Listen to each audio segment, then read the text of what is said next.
and push this thing across the finish line. Sure. And again, I just want to press on a little bit if you've had a chance to look at that House bill and if that's a good template for you.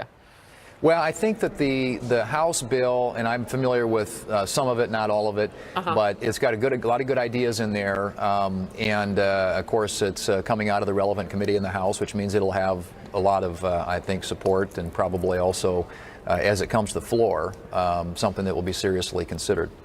Senator Thune, I want to be blunt. How much of this is politics and people just not wanting to, on one side of the political aisle or another, get a deal done? I mean, I hear the optimism from you, and I see the ball moving at that 55-minute-long televised meeting, bipartisan, with the president, and there was hope there that there could be some points where you would come together. It certainly looked like that in the conversation. So why not just do it? Like, what is it? Is it politics or what?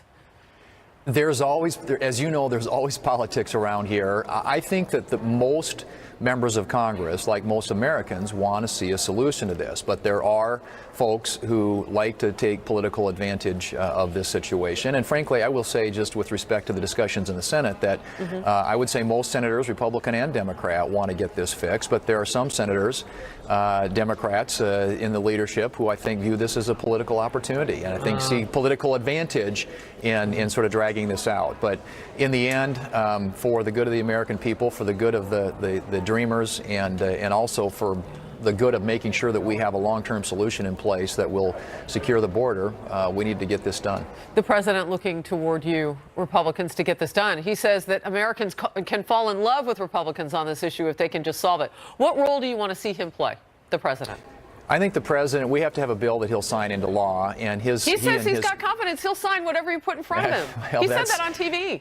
He did say that. That's right. I saw that. I saw those clips, but I also know that he has his own priorities and things that he wants to have addressed in this. And so they're a part of all these conversations. There isn't a bill that gets out of the Congress that doesn't have the president's support. So I appreciate the fact that he and his team are very heavily involved in the discussions that have occurred so far. And I think if this does, in the end gets done, it will be as a result of the president's leadership and working collaboratively with both the House and the Senate. Right. And I know you had told me the last time we talked that you would have the wind at your back, tax reform and momentum. So I know you guys are carrying forth with that. Good to see you. Thank you. Come back anytime. Thanks, Harris. All right. Absolutely. Good to be with you. For more on what we can expect over the next week on Dreamers, let's bring in the anchor of Fox News Sunday, Chris Wallace. So, Chris, you saw my discussion there with Senator Thune. You see optimism around this issue, but we're a week out now, again facing a government shutdown around some of the same issues. It's like deja vu all over again. Yeah, and what I took from the interview you just did with Senator Thune was the line when he said we may need to pass another short-term spending bill, which means that they're going to have to kick it down the road another 2 or 3 or 4 weeks. It's not just about immigration. They also haven't reached an agreement about spending, which is what the spending bill is all about.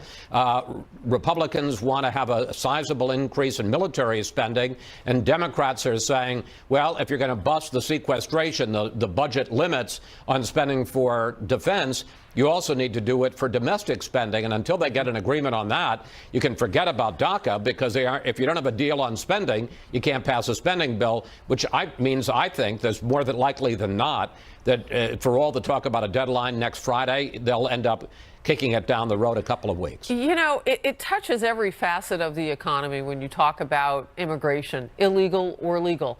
And you see it being talked about on the Hill, but why haven't we seen comprehensive reform? Like, what really can get done, Chris?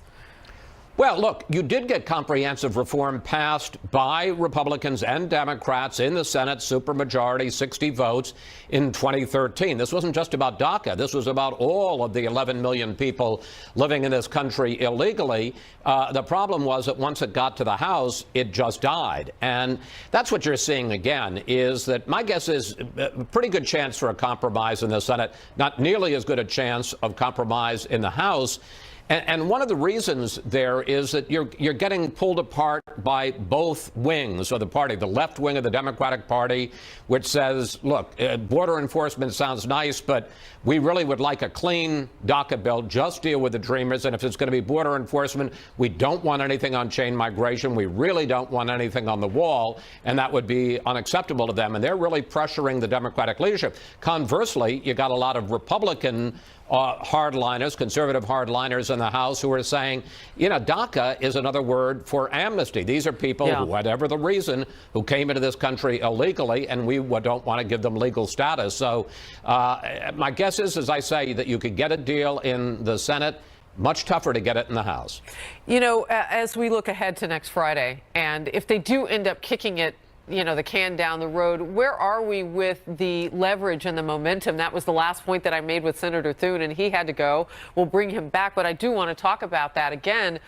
You know, you had tax reform, and you saw right out of the gate Republicans were talking about tax reform, and of course they have to toggle to this issue, but what goes on with that momentum? Is it there? Well, remember, tax reform in terms of bipartisanship had no momentum. It was passed with a straight party line vote, just Republicans in the Senate voting for it, 51 votes. You never got any Democrats on board. So this, though, as the senator points out, you need 60 votes. It's not done through budget reconciliation, and there really hasn't been much bipartisan support. You know, you did have that extraordinary meeting in the cabinet room in the White House a couple of days ago, 55 minutes, and there was a lot of talk about we can get a deal with DACA, protecting the Dreamers, and border enforcement. But as always, the devil is in the details, and particularly on border enforcement. It's fine, and everybody can agree, yes, we got to secure our borders, but does that include money for the wall or not? Does that include chain migration? Does that include ending the visa lottery system? Those are all really politically charged. You know, and you talked about it, well, it's just political, but there are substantive, real differences in the policy of these issues that divide Republicans and Democrats, and frankly, in some cases, divide Republicans and Republicans. Yeah, and you see that with the House bill. I mean, that's just come forth from the four leaders there, led by Goodlatte. There's some tough calls in there on those very issues that you mentioned, and there's not in-party agreement on a lot of them. Chris Wallace, thank you. I'm going to brag on you a little bit because we watch you on Sundays. We want to get everybody to look for their local listings. Fox News Sunday for anchor of the show, Chris Wallace. Thank you. Thank you. Fox News Alert now. We are keeping an eye on developments out of Southern California. Look at this. They've been dealing with deadly mudslides. Officials in Santa Barbara County say 17 people are confirmed dead. 8 are missing. A controversial surveillance program reauthorized in the House this morning after a bit of drama. Now it goes to the Senate. Now, remember, yesterday we spoke with Senator Rand Paul, who said if no changes were made and this passed without changes the way he wanted it, the way privacy advocates wanted it, he will filibuster it. What this all means for national security and your privacy. Stay close. I think when we talk about the Bill of Rights, an integral part of our Constitution, it is worth filibustering. It's worth trying to say, you know what, we will have to obey the Bill of Rights. Americans need these protections. There was a little bit of drama on the House floor today over a controversial surveillance program, what we call FISA. House lawmakers voted to reauthorize that key FISA provision, which lets agencies collect information on foreign targets abroad. But Democrats had asked to delay that vote after the president sent what appeared to be conflicting tweets. First, he tweeted, House votes on controversial FISA Act today. This is the act that may have been used with the help of discredited and phony dossier to so badly surveil and abuse the Trump campaign by the previous administration and others. And then about 2 hours later, he tweeted this. With that being said, I have personally directed the fix to the unmasking process since taking office. And today's vote is about foreign surveillance of foreign bad guys on foreign land. We need it. Get smart. Chief Intelligence Correspondent Catherine Herridge is live for us from Washington. Catherine? Well, thank you, Harris. You're right. In the last hour, the House passing this legislation that reauthorizes what's called the Foreign Intelligence Surveillance Act. And it was by a margin of 256 to 164. Now it goes to the Senate for consideration, but it's really on a tight timeline for passage next week. Earlier today, the senior House Democrat on the Intelligence Committee, Adam Schiff, latched onto the president's tweets, trying to but failing to postpone today's vote.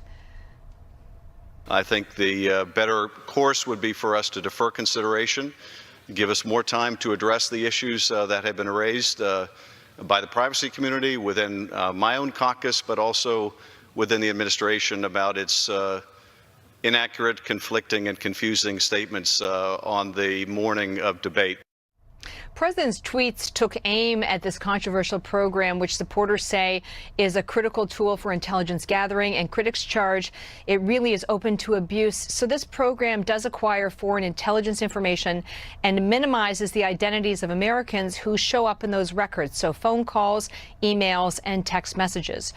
But as we reported earlier this year, the Republican chairman of the House Intelligence Committee, Devin Nunes, said his investigators have uncovered evidence of abuse in the U.S. government surveillance program. The House Speaker said today that he was trying to smooth over the president's comments about the program.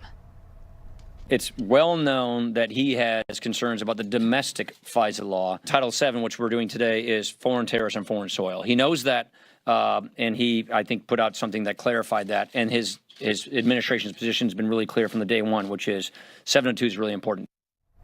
Okay, so in the president's second tweet, he talks about a fix to the program, and I just want to explain what he's referring to there. Earlier this week, the president asked his top spy, the Director of National Intelligence, Dan Coats, who oversees the 16 agencies, to lay out a framework for the identification of Americans whose information is swept up in these foreign intelligence reports. That's called unmasking. And earlier today, that office released the framework, and one of the key differences is that if you make a request to have an American identified, you have to have a legitimate piece of intelligence or data to do that. You can no longer make blanket requests, which is what the Obama administration was accused of doing during that transition period, Harris. All right, Catherine, thank you very much for wrapping up the facts for us. Let's bring in Harvard law professor and constitutional expert Alan Dershowitz. Great to see you today. This is one of your favorite topics because this is all about American freedoms. So I want to start first with the problem with 702, the problem with this FISA program that just passed again in the House. Well, first, we all agree that domestic surveillance is different than foreign surveillance, that American citizens have to have the right of privacy that can only be compromised based on a warrant and probable cause. We also all agree that foreigners who are not Americans and who can be bad guys should be able to be picked up without a warrant. The problem occurs when you have Americans picked up on foreign surveillance. And I agree with the Democrats and with Rand Paul that we don't have enough of a cover to protect Americans who are swept up. And I think it's really important that we go back to the drawing board and figure out better protections for Americans. Remember, we live in one world now. So many people are on the phone with foreign people. I'm on the phone with foreign people, what, 5 to 6 times a day. We need better protection. All right. Well, you don't have to go back to the drawing board necessarily because the president of the United States says he's got a fix. He's talked about it. It has to do with warrants. Won't that solve it? Let's do it. Let's do it. That would solve it. Yes. I think there are many kinds of warrants. You can have a warrant to actually initiate the surveillance, but then you can have another warrant requirement for releasing the name or information that you happen to pick up on a foreign surveillance, warrantless foreign surveillance, that picked up content of calls with American citizens. So I think there is a fix. But right now, what was passed by Congress today does not contain that fix. And so I would hope the Senate would vote against that and require that the House go back and accept that and a few other fixes that would strike an appropriate balance. I should mention earlier today the House could have accepted an amendment. They didn't do that. That failed. So you want to talk about the Senate side. You know who was promised to filibuster is Senator Rand Paul. Yesterday he was with me on Overtime and he said he's willing to do what it takes. Here it is. Watch. The data is collected without any constitutional protections. I'm okay with that with foreigners, but for Americans, the Constitution always applies. I don't want domestic law enforcement searching this big database that's supposed to be on foreigners and trying to accuse people of domestic crimes. I think the Constitution applies to everybody, every American here, and it is worth filibustering over. You know what just hit me? It isn't just the in-the-moment collection of all of this information and the crimes, however big or small, that may be unearthed that are being committed by Americans potentially. But where does that data sit? And can the government go back at any time and look at that and go fishing for certain things? And isn't that part of the problem? Yeah, I think that's a great danger. Also, it's not only crime. You can pick up sins rather than crimes. Sins? You can pick up material that can then be used for extortion and blackmail, for political purposes. I just think we need to tighten it up and strike a better balance when it comes to the rights of Americans. Why do you think that we saw these conflicting tweets? And I'm not asking you to be clairvoyant here. I mean, legally, how divergent are these tweets from the president? Well, I think that conflicting tweets represent the fact that this is a conflicted situation.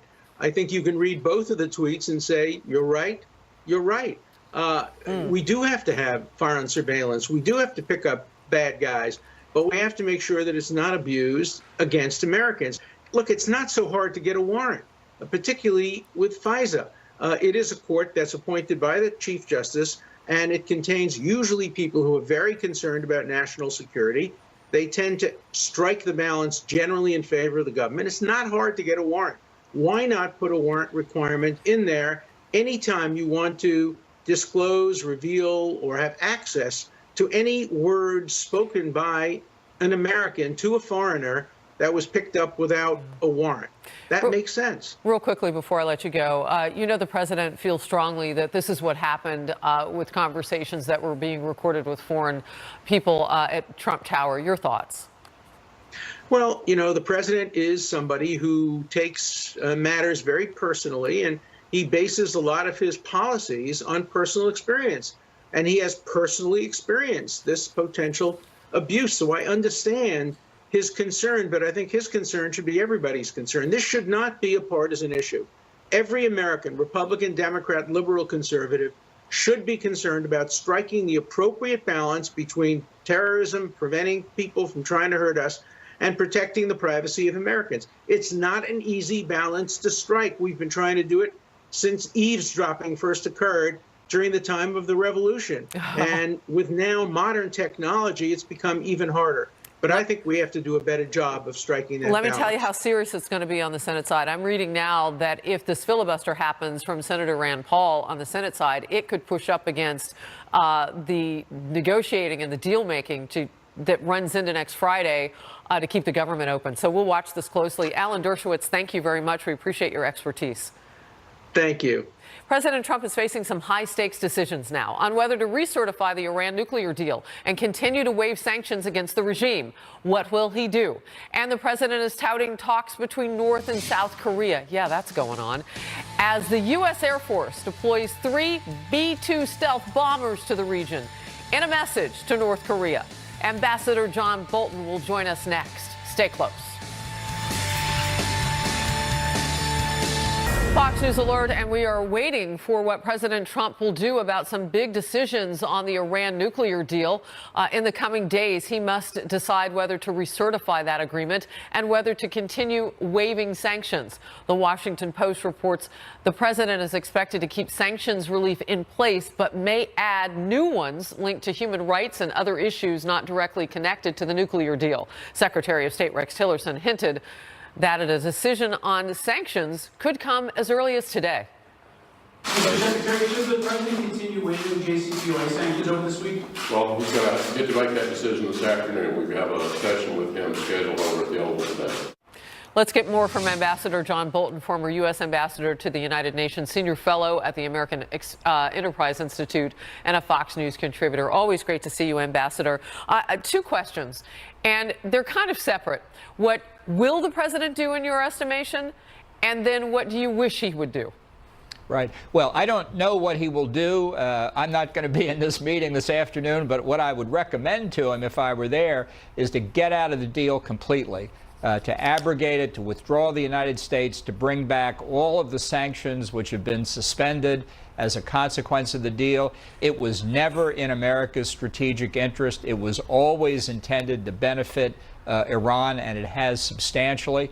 I think now especially, although I haven't favored this deal since it came into being, to see the protest in Iran, to see the danger that the regime there is in, Now to turn away the opportunity to put the economic screws on them in a big way, I think would be a tragic mistake for the administration. The argument that somehow or another we would divert attention to ourselves by doing this and that would be a bad thing, I think is a counsel of cowardice. It's up to the United States to protect its own strategic interest, but here we can benefit the people of Iran as well, and really peace and stability throughout the Middle East. So you started with the wish part first, I would imagine, because what experts are saying and what critics will say is that, well, Iran hasn't actually violated substantively the deal per se. And in fact, we've even heard from the State Department that there's no indication that they violated. Some of the argument and the pushback is the spirit of the deal has been broken. Look, let's start over again. When George W. Bush withdrew from the 1972 anti-ballistic missile treaty, he didn't do it on the basis that the Russians were violating it, although they probably were. He did it because the deal for quite some time had not been in America's interest. We wanted to build missile defenses against rogue states like Iran and North Korea. The same is true here. I'm prepared to argue at great length that Iran is violating the deal. And I'm also prepared to argue what's even less disputable was we don't really understand what Iran's full program is. This deal was so badly negotiated, there was never a baseline inspection. We took the Iranian word that they didn't have a nuclear weapons program, even though Barack Obama and John Kerry knew that was a lie from the beginning. But leaving all of that aside, the fact is that this deal props up a terrorist-sponsoring regime. Vladimir Lenin once famously said, the capitalists will sell us the rope we will hang them with. Wow. And that's what trade and investment with Iran constitutes, in my view. The president should seize this opportunity, create a new reality that America has the unique capability to do, abrogate the deal, and put Iran on notice that we know exactly what they're up to. You gave us a lot of information there, but what stuck out is what I wrote down. We took their word. Why would we do that? Because the Obama administration was desperate to have a nuclear deal. The fact is, everybody understood that by not pursuing the basic question of what Iran's capabilities were, by saying that we accept that Iran denied they ever had a nuclear weapons program, we let escape a huge opportunity for Iran to evade the deal at facilities in Iran that were never declared to the International Atomic Energy Agency, which the IAEA, which is not a spy agency, for those who don't know it, will never find out about. We don't really know what the extent of Iran's cooperation with North Korea is. For all we know, a substantial part of their uranium enrichment effort is under a mountain in North Korea. Let me step in there, if you would be so kind, because I know we're about to move on, and I want to make sure we get to North and South Korea, and you brought it up. The president says he likes what he sees in terms of potential North and South Korea even having further thoughts, or talks rather. Your thoughts on that? Look, this is a propaganda exercise by North Korea. Make no mistake about it. I think they take the president at his word that there's a military option on the table. I don't think they believed Barack Obama. I thought he was going through the motions.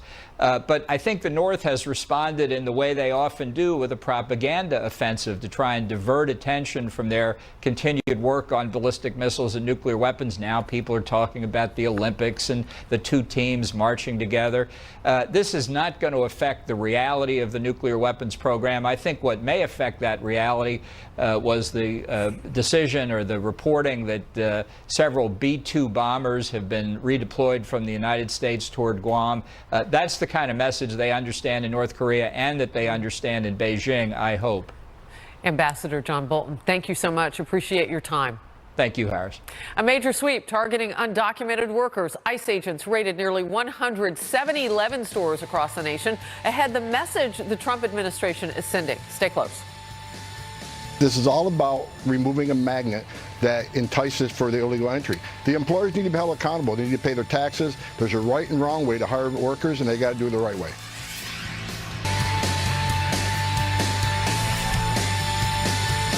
ICE agents stormed nearly 100 7-Eleven stores nationwide in an unprecedented sweep of illegals for the Trump administration. 21 arrests were made, and an action that appears to open a new front and the expansion of immigration enforcement, illegal immigration. Here's the acting ICE director on it. I've made no secret since the beginning of the year that we're going to increase worksite enforcement across the country to remove yet another magnet, reason for people to come to this country illegally. So no one should be surprised. And the 7-Eleven operation is a big operation. It's one of many to come. This is a great opportunity. Back from Outnumbered last hour, editor of townhall.com, Katie Pavlich, for a couple of reasons. You and I share having lived in a border state, Arizona, but you've done so much reporting on the border. What's your thought about this?